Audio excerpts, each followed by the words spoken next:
idea that human beings are created and were placed in a situation where they're going to struggle. They're going to have to deal with very difficult circumstances, very difficult situations, and even people. They're going to have to deal with that is part of life. And that has nothing to do with, if you had more iman, you wouldn't have these problems. It doesn't work that way. As a matter of fact, the higher your iman, people assume the higher your iman, the problems are going to go away. No, the higher your iman, something else. And that something else is what I hope to explain to you today. To put it as an image, Allah created us and He put us inside of a storm. Okay, like imagine a storm in the ocean. You're in a storm. And the waves are turbulent and you've got your little boat, etc. And you're constantly worried about sinking. And you're worried about those who are sinking next to you. But Allah Azza wa Jal, what does the faith do? It gives you the strength and it gives you the ability to go through the storm, to navigate the storm. It doesn't mean you don't get wet. It doesn't mean sometimes the boat almost doesn't tip over. But you now have the ability to go through it and survive the storm. You see, that's the purpose of our faith, is not to get rid of the problem, but to actually strengthen us so we can go through the problem. One of the most powerful examples of that, and actually before I get into that example, because really at the heart of all of this khutbah today is one phrase from one ayah from Surah Fussilat, and I'll get to that at the end. But for now, I want to give you an example. The two of the hardest burdens that human beings live with are fear and sadness. Fear and grief. Those are the two heaviest burdens that human beings live with in this life. As a matter of fact, when Allah sent Adam alayhi salam to the earth, He told him that when He gives His guidance, فَمَنْ تَبِعَ هُدَايَ فَلَا خَوْفٌ عَلَيْهِمْ وَلَا هُمْ يَحْزَنُونَ. Whoever follows my guidance, they're going to be able to combat fear and sadness, essentially. In other words, Allah knew that in the story of humanity from Adam alayhi salam to the last human being that's going to walk on this earth, every one of them is going to have to struggle with fear and they're going to have to struggle with sadness. Now what are these two things? Fear is about what's going to happen in the future. Fear is about, am I going to lose my job? Is what's going to happen to mom? What's going to happen to my family? What are they going to say?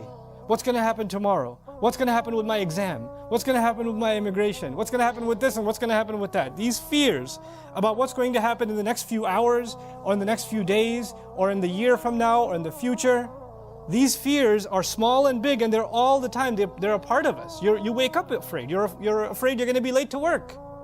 You're afraid that you forgot about some task that you had to do or the time's running out. Small fears, big fears. But fear is a constant part of life. It's always there. And what you're afraid of, let's say a student is afraid of failing an exam. Up until the moments of the exam, there's fear, the heart is pounding. And they take the exam. And then unfortunately they get the result that they failed. And when they fail, there's no more fear, there's now sadness. I mean, there's fear of what your dad's going to do to you, but there's sadness mostly. Right? Now there's sadness about what happened already. So fear is about the future and sadness is about the past. What already took place in the past. And just because it's in the past, you don't get to tell someone, well, it's in the past, get over it. It's done now. You should move on with your life. No, you and I are not in any position to tell anyone that they no longer have the right to feel sad anymore.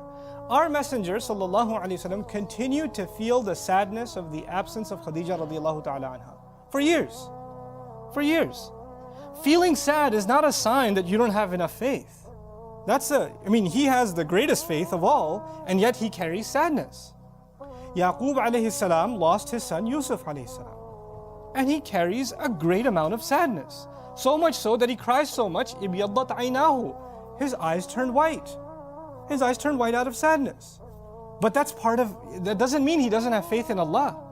He doesn't actually have that. And as a matter of fact, he would only cry of his fear and cry of his grief and his sadness to Allah. إِنَّمَا أَشْكُو بَثِّي وَحُزْنِي إِلَى اللَّهِ. I've given khutbah to you about that before. But today I want to talk to you about an extreme case of fear and sadness first.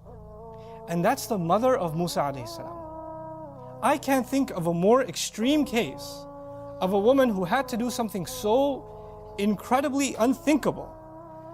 She knows that any minute from now, soldiers are going to break her door and they're going to kill her baby in front of her own eyes. For a mother to imagine the murder of her own newborn baby, unthinkable.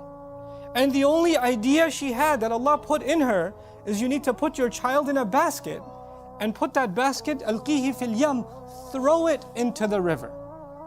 It's not even nicely, gently put it into the river. Ilqa is to throw.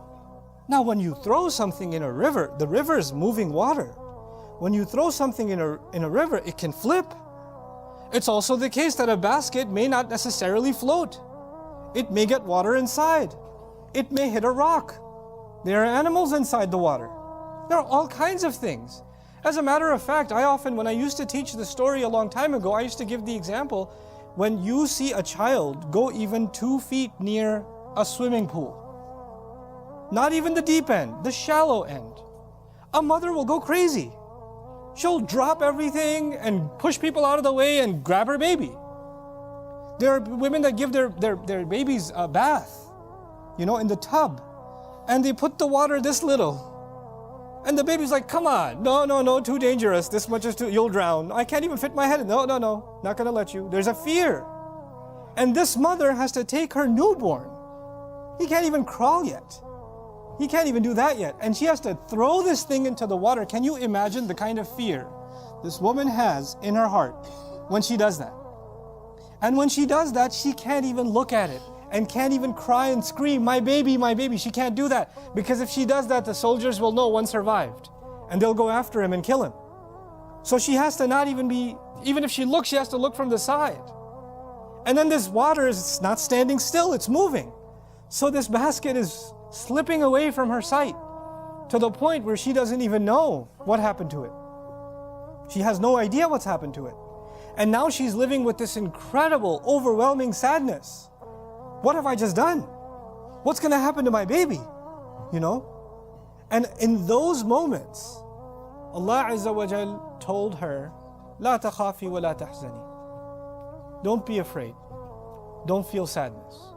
And even though she still felt afraid, and she still felt sadness, what we're learning in these ayat is Allah will help you overcome not being drowned by fear and not being drowned by sadness.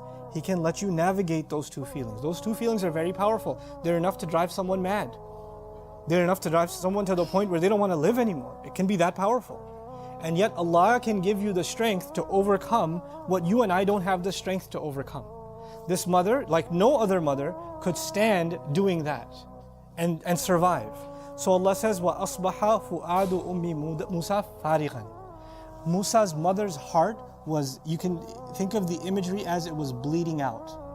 It was emptying out. It's like her heart was exploding. إِن كَادَتْ لَتُبْدِي بِهِ. She was on the verge of just screaming out, that's my baby, I want my baby back. She was on the very verge of it. She couldn't hold it in. لَوْلَا أَرَّبَطْنَا عَلَىٰ قَلْبِهَا. Had we not tied her heart up, like literally something's about to shatter and leak, and Allah says He, like a rope, tied it up and held it in place. What are we learning? We're actually learning that you and I are not capable of controlling our emotions until Allah gives us the strength to do so. The situation didn't change. The baby didn't start flying instead of floating in the water. The reality didn't change, but her heart changed. Her heart was strengthened by divine intervention from Allah Himself. لَوْلَا أَرَّبَطْنَا عَلَىٰ قَلْبِهَا. And she's not a prophet.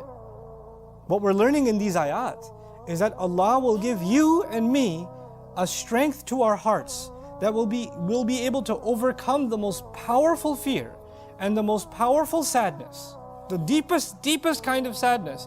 He'll make us strong enough, not that those things will go away, but you'll be strong enough to go through it. You won't collapse. Your heart won't fall apart. And He says all of this, لِتَكُونَ مِنَ الْمُؤْمِنِينَ, so she may be from those who truly believe. She could truly hold on to faith. She won't ever accept that my baby drowned. She won't accept that. She'll hold on to her faith, she'll hold on to hope. As a matter of fact, in this ayah, for her to be a believer actually is the same as for her to be hopeful.